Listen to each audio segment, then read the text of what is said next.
Muito bem, boa noite a todos. Então vamos conversar um pouco a respeito da família. Tanto a sociologia como as religiões nos apontam ser a família a célula básica da sociedade. Então, a qualidade de uma determinada sociedade repousa naquilo que as famílias oferecem para aquela sociedade. Isto significa que, para que um corpo que é constituído por células possa ser um corpo sadio, é necessário que as suas células tenham esta condição. Por outro lado, quando o organismo apresenta deficiências, nós temos que encontrar as causas dessa deficiência também na família. No programa espiritual que corresponde à nossa reencarnação, há um destaque especial para a formação das famílias. Tanto é que lá no plano espiritual existe todo um procedimento no sentido de ajustar os compromissos que serão desenvolvidos no seio de uma família. E pelo que nós sabemos, o grande objetivo de reunir pessoas numa família é para que consigam desenvolver a capacidade de conviver de uma forma adequada. Constitui, portanto, um empreendimento onde se busca vencer as dificuldades que possam trazer constrangimentos para a convivência e, ao mesmo tempo, desenvolver aquelas qualidades que possam imprimir a harmonia tão esperada dentro da família. Muitas vezes nós ficamos indagando como é que nós podemos melhorar o mundo, como é que nós podemos ter locais de trabalho mais humanos, como é que nós podemos ter um relacionamento entre as nações mais harmoniosas, relações mais harmoniosas, como é que nós podemos fazer com que as próprias religiões tenham um papel mais decisivo, mais efetivo na sociedade. Há uma série de condições. Como é que nós podemos ter a convivência nos locais públicos, em tantos lugares em que nós promovemos o relacionamento? Como é que tudo isso pode ser melhorado? E nós acabamos desconsiderando que a única possibilidade que cada um de nós tem para fazer com que tenhamos uma sociedade melhor é trabalharmos naquela célula aonde nós estamos inseridos, a nossa família. Então é neste ambiente que se apresenta a possibilidade mais efetiva para que nós possamos contribuir de uma forma poderosa pela renovação da convivência planetária. Agora, convém que nós busquemos entender melhor a possibilidade que a família oferece, sem desconsiderar que também nós aprendemos na escola, aprendemos nos locais em que nós trabalhamos, aprendemos no convívio com as pessoas, nos encontros sociais. Entretanto, o desenvolvimento mais efetivo, aquele que se consolida, aquele que se projeta com mais força, é aquele aprendizado que acontece dentro do lar. E aqui existe uma possibilidade fantástica para que venhamos a contribuir por gerações melhores no âmbito das famílias. É evidente que para fazer isso, precisamos ter uma consideração especial com as crianças. Então, nós podemos, em relação às crianças, dividir o seu período de vida, o seu período de aprendizado mais, vamos dizer assim, mais promissor, em 3 etapas básicas: de 0 a 7 anos, de 7 a 14 e de 14 em diante. Quando consideramos a criança de 0 a 7 anos, nós a encontramos com o seu patrimônio de encarnações anteriores fora do ar.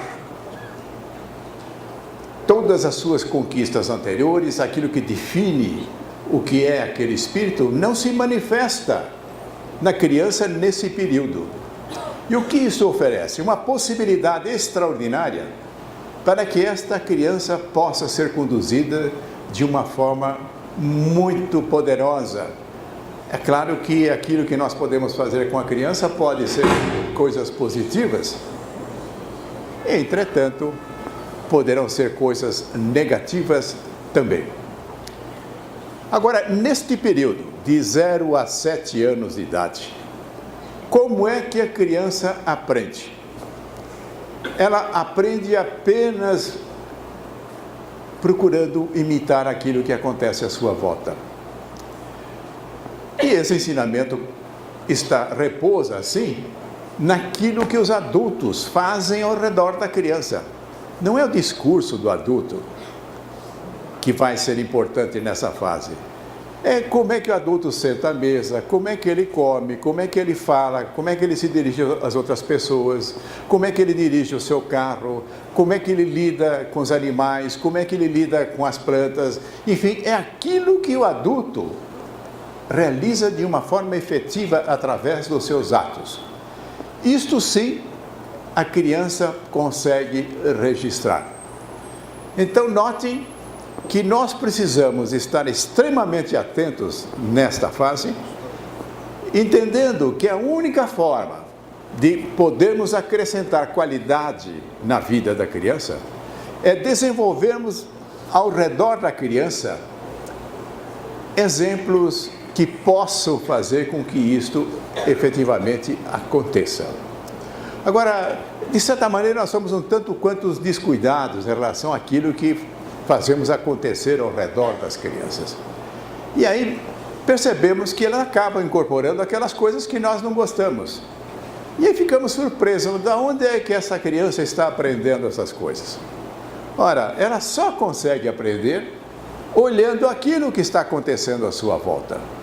Então, quando nós percebemos que uma criança começa a ter determinados procedimentos que não nos agradam, esse é o momento de verificarmos o que é que nós estamos fazendo em torno dessa criança. Isto sim vai nos esclarecer, vai nos dar a perspectiva do que é que precisa mudar. Agora, de uma forma muito estranha, o que acontece? Quando nos defrontamos com determinadas coisas que as crianças fazem nessa idade que não nos agrada, nós começamos a reprimir a criança. Nós queremos adotar a educação verbalizada que absolutamente não funciona. E como não funciona, nós caímos muito rapidamente a reprimir a criança. É através do castigo, é através do bater na criança, e achando que com isso, então, nós estamos levando uma educação de qualidade. Isto quer dizer que nós estamos, a rigor, falhando completamente com a possibilidade de nos valermos deste período em que a criança se apresenta de uma forma doce, de uma forma livre de qualquer coisa que tenha constituído o seu passado das encarnações interiores. De certa forma, poderíamos dizer que é um livro de páginas a serem escritas. Agora, os escritores somos nós. Precisamos ser bons escritores. Agora, quando nós reconhecemos a importância da educação que acontece dentro da família, é bom que nós entendamos o seguinte: será que a família está capacitada para oferecer o melhor dessa educação? Porque nós sempre nos apresentamos como criaturas competentes. Não há nada a acrescentar. Eu vou oferecer aquilo que eu já domino, aquilo que eu entendo que é bom, aquilo que eu entendo que os outros precisam seguir. Entretanto, se nós verificarmos nas coisas mais mínimas na educação da criança, nós vamos notar que há uma falta de conhecimento muito grande. Quer seja no cuidado com a saúde da criança, quer seja no cuidado em relação à alimentação da criança, quer seja no cuidado em oferecer brinquedos adequados para as crianças, quer seja como é que nós convivemos com as crianças. Então, de qualquer forma, a família, ela tem um desmembramento de educação muito maior do que a relação com as crianças. Os membros todos da família, um afeta o outro, também da mesma forma, é por aquilo que cada um está fazendo. Então, quando nós trazemos aqui a questão da educação da criança, o que nós devemos colocar ainda é de que a família é um núcleo de aprendizado, é um núcleo de desenvolvimento, que não se restringe ao relacionamento entre adultos e crianças, mas também no relacionamento entre os adultos. Agora, é necessário que nós tenhamos uma perspectiva adequada para saber se estamos nos qualificando para poder oferecer um ambiente de educação da família que permita com que essa família progrida, que ela possa se desenvolver. Aí vem a pergunta, aonde é que nós vamos buscar esses conhecimentos? E às vezes, de uma forma simplista, nós achamos que essas coisas todas precisam ser ensinadas lá na escola. Será que a escola tem a capacidade de ensinar isso? Evidente que na escola é possível aprender matemática, geografia, história, sem dúvida, os professores são preparados para isso. Agora, quando levamos a questão para o conhecimento que venha a trazer uma melhor convivência, aí nós não vamos encontrar o apoio da escola, porque na escola, quem está lá? São os mesmos que fazem parte das famílias, não é verdade?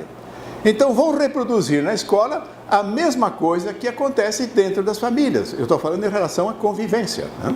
Não estou falando de matemática, de história, de geografia, e sim de convivência.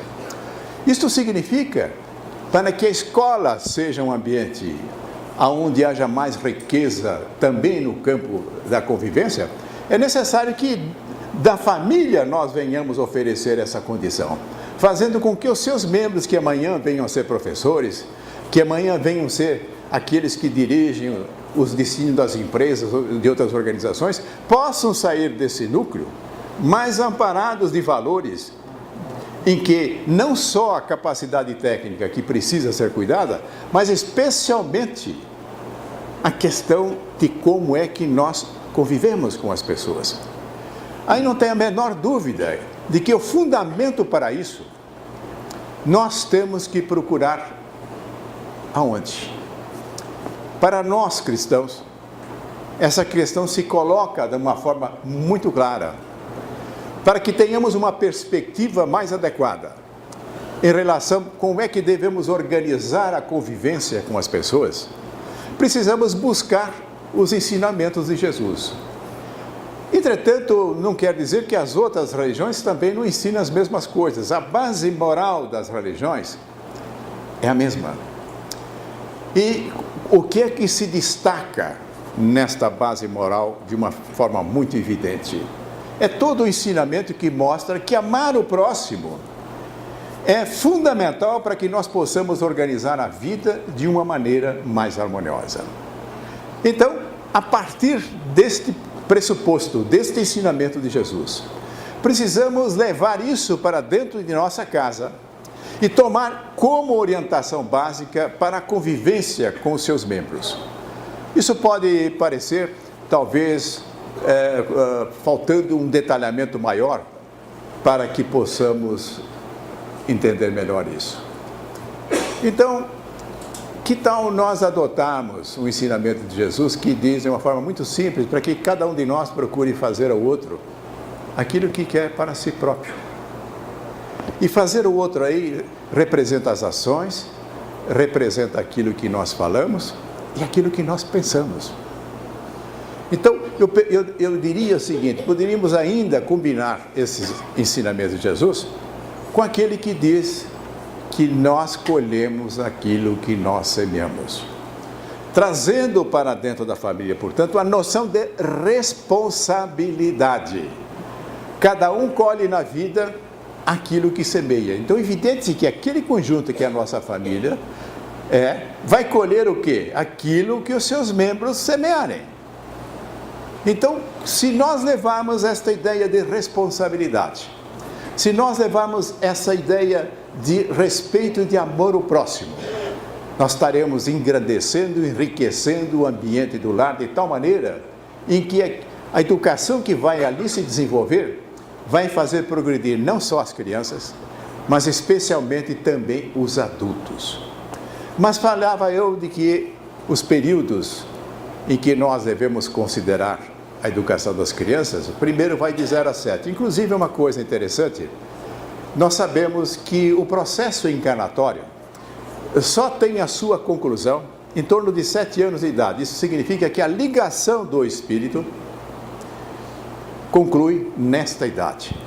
E a partir deste momento, começa a se manifestar a criança, agora trazendo aquilo que ela acumulou em encarnações anteriores. Até os 7, ou então em torno de 7 anos, ela somente estava ali mostrando aquilo que ela aprendeu pela imitação em função daquilo que os adultos vieram fazendo em seu entorno. Mas a partir dessa idade, começa a aflorar aquilo que nós podemos dizer a personalidade do espírito encarnante. E a partir desse momento, nós vamos perceber uma coisa muito curiosa. Eu não sei se as crianças ainda fazem isso, mas acho que ainda fazem, né? Lá pelas tantas começam a colar fotografias de artistas, fotografias de atletas, fotografias disso ainda. Continuam fazendo isso ainda? Continuam, né? O que é? Elas estão procurando os seus ídolos. Considerando, entretanto, não é que elas estejam abandonando os 2 principais ídolos delas. Quem são os 2 principais ídolos delas, né? Pai e a mãe. Então percebam que, inclusive, o poder do exemplo do pai e da mãe é muito mais efetivo do que o poder do exemplo de qualquer outro que possa estar vivendo em torno da criança. O que vai prevalecer quando houver uma divergência entre aquilo que os pais fazem e aquilo que os outros fazem, vai prevalecer aquilo que os pais fazem. Então, vejam só a responsabilidade dos pais. Mas nesta fase em que procuram os ídolos, então cabe aos pais, cabe à família, ajudar a canalizar esse interesse para a busca de ídolos que sejam favoráveis também para o seu aprendizado.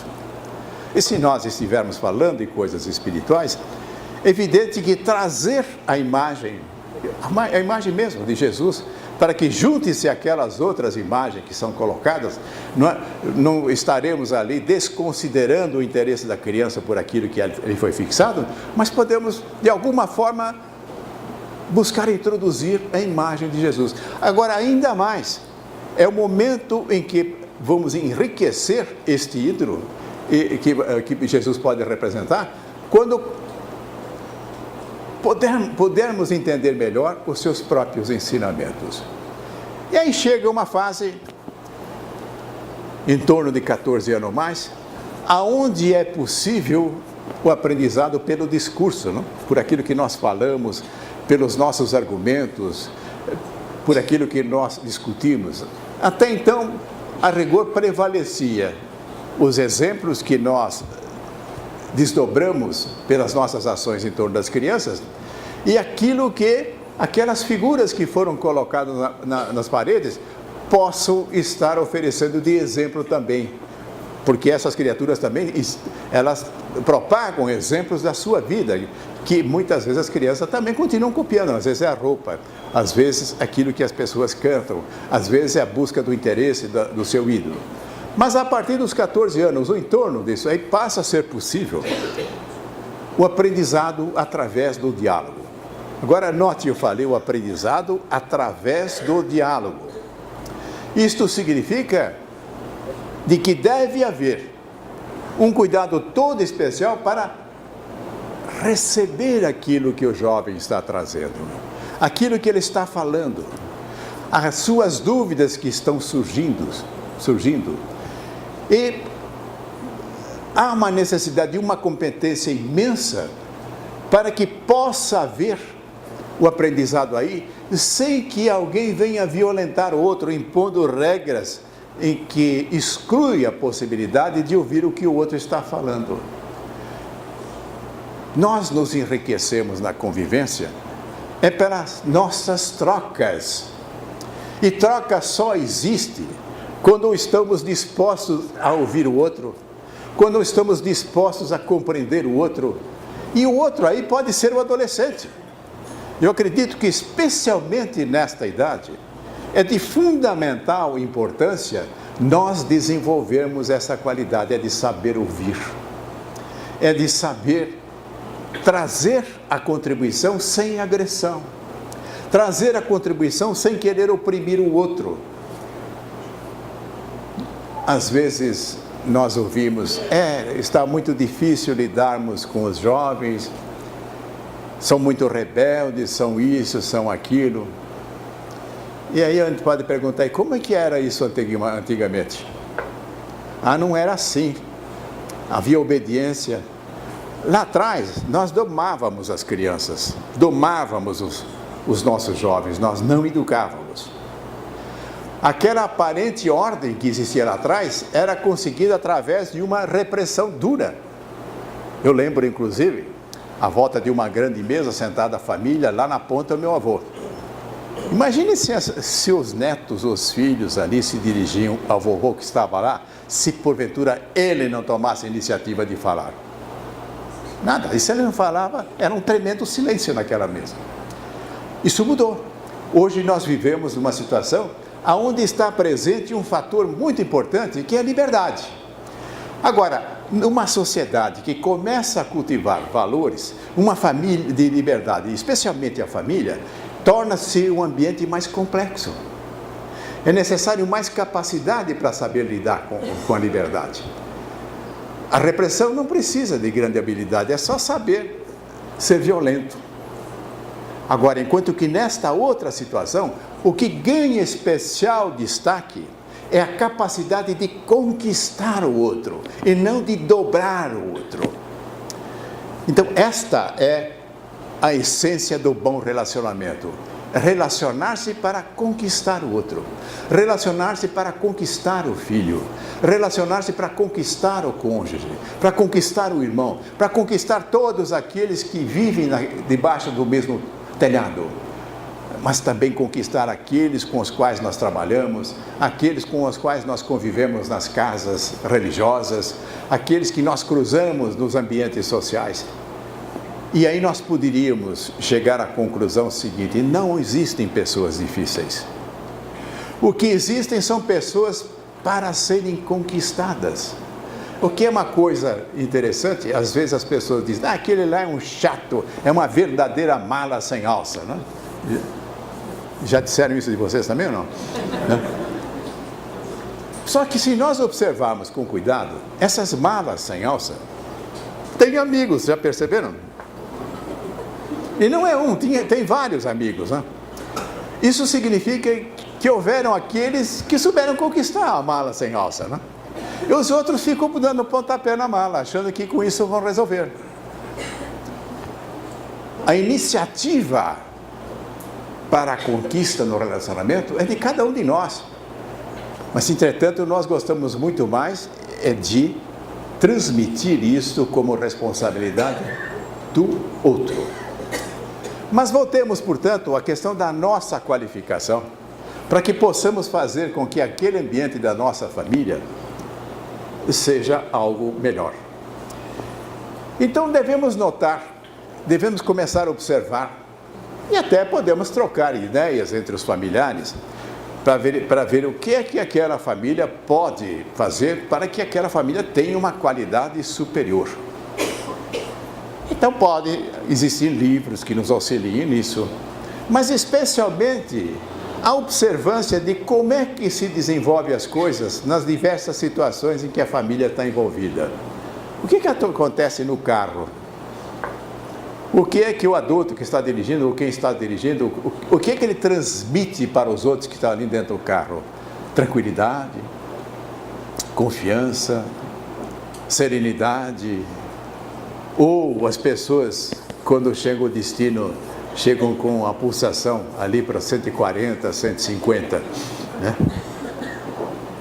Então, o bom motorista é aquele que faz a viagem ser a mais confortável possível. E ele não vai fazer isso dando fechada no outro, gritando com o outro, tocando buzina, se irritando, fazendo comentários os mais agressivos possível. Nada disso. Agora, nós podemos observar o que nós fazemos quando nós estamos num parque. Qual é o nosso relacionamento com os animais que estão ali? Os patinhos que estão ali na beira d'água. Nós incentivamos as crianças a procurar se aproximar deles ou incentivamos para que eles espantem os animais, para que eles saiam voando desesperados? O que é que nós normalmente incentivamos? Como é que nós nos relacionamos com a flor? Nós somos uma flor muito bonita, vamos lá, tiramos ela, damos uma cheiradinha e jogamos fora. Então, o nosso relacionamento com a natureza, o nosso relacionamento com as coisas vivas, mostra uma qualidade que pode, sem dúvida nenhuma, ser melhorada e melhorado muito. Como é que nós fazemos com aquele cachorrinho que está meio perdido na calçada? Espantamos para que ele seja atropelado ou tomamos um cuidado para não fazer com que ele se assuste? Como é que é isso? Então, o que acontece é de que quando nós desenvolvemos a capacidade de ter um relacionamento harmonioso com as plantas, com os animais, nós vamos levar essa capacidade para o relacionamento também com os seres humanos, porque isso é indivisível, é a nossa capacidade de entrar em harmonia com tudo aquilo que está à nossa volta. E isto, certamente, nos ajuda e ajuda muito. Agora, portanto, nós podemos fazer uma verificação cuidadosa. Que tipo de contribuição estamos dando para as crianças que possam insistir lá em casa? Mas também, como é que nós estamos influenciando os adultos que convivem lá, que pode ser o cônjuge, pode ser o irmão, os pais, pode ser o avô, sei lá quem, pode ser outros que ali estejam juntos naquela casa. Aqui, então, é necessário que nós desenvolvamos uma capacidade de influenciarmos de uma forma adequada. E o que é uma influência adequada? Uma influência adequada é aquilo que pode abrir a possibilidade do outro aceitar a nossa influência. Agora, existe a influência que não é adequada, que é aquela influência impositiva, aquela que quer obrigar, aquela que quer dobrar as pessoas. Eu estava até me esquecendo aqui de fazer um registro de uma mudança significativa que nem sempre se reproduz dentro dos lares. Se nós formos perguntar para aqueles que lidam com cavalos, que preparam os cavalos para serem montados, como é que esse processo era feito anteriormente? Através de métodos violentos. O cavalo era subjugado com laço, com isso, com aquilo. Aí puxa daqui, puxa de lá, o peão pulava sobre o cavalo saía desesperado para jogá-lo fora, e às vezes era bem sucedido, né? Que pena que não fosse sempre bem sucedido, né? Isso não se faz mais. Existe hoje aquilo que nós conhecemos como a doma gentil. Ele não é nem domador, enfim, ele é um conquistador do animal. Ele tem práticas em que ele vai conseguindo se aproximar do animal, criando uma confiança de tal ordem, e evidente que nós não vamos dar aqui o processo todo, mas o que acontece? Chega um dado momento em que a pessoa que está fazendo isso pode montar no cavalo e ele não faz absolutamente nada, sai andando tranquilamente. Então aquilo que se conquistava pela violência, conquista-se de uma forma tranquila. Quem quiser, leia um livro aí, O Homem que Sabia Ouvir Cavalos. Não sei se esse é o nome do livro, mas o autor do livro é Robert Monti. É uma verdadeira aula de vida. Inclusive, em algumas oportunidades, passou na televisão ele lá nas suas atividades. Se nós formos conversar com aquele que procura educar cães, Lá atrás o método era meio agressivo também, ou era totalmente agressivo. Uma das coisas, olha, você pega o jornal, você dobra, molha ele e bate no cão com isso. De forma nenhuma se faz mais isso. Toda a aproximação com o animal hoje se faz de uma forma gentil. Eu pergunto, nós fazemos isso também com as crianças? Ou aí o método é outro? Não será possível nós envolvermos as crianças de tal forma em que nós venhamos a conquistá-la? Eu conheço pessoas que lidam com crianças, podem ser inclusive seus filhos ou não, e que em toda a convivência com a criança, em momento algum, faz qualquer advertência desarmoniosa, faz qualquer menção no sentido de constranger a criança, mas consegue se aproximar da criança, consegue conquistá-la, a criança chega interessada, a criança coloca-se à disposição daquela pessoa, totalmente receptiva àquilo que a pessoa está querendo oferecer. Então, a grande habilidade que nós precisamos conquistar em termos de educação é de que precisamos ser educadores que educam com amor, abandonando a educação pelo terror, pela opressão, pelo castigo. As pessoas muitas vezes dizem, isso não dá resultado, então elas abandonam os métodos de repressão, dizem, olha que bagunça que virou aí. Acontece que não tem nenhuma habilidade para fazer a outra coisa, de educar pelo amor. Para que sejamos bem-sucedidos, não basta abandonar os velhos procedimentos, é necessário aprender um novo procedimento. Agora, para isso é necessário que nós estejamos, em primeiro lugar, convictos de que nada resiste ao amor. Agora, nada resiste ao amor se nós tivermos amor para dar. Se a nossa convivência, se a nossa interação com as pessoas se faça nessa base. Agora, se nós partimos simplesmente do pressuposto, realmente o amor é poderoso, e continuamos vivendo de uma forma violenta, de uma forma agressiva, não há espaço para que o amor possa ali ser a conduta que vai favorecer o crescimento das pessoas que estão em torno desse, que está ensinando com amor. Então, resumindo, queremos ter uma sociedade melhor?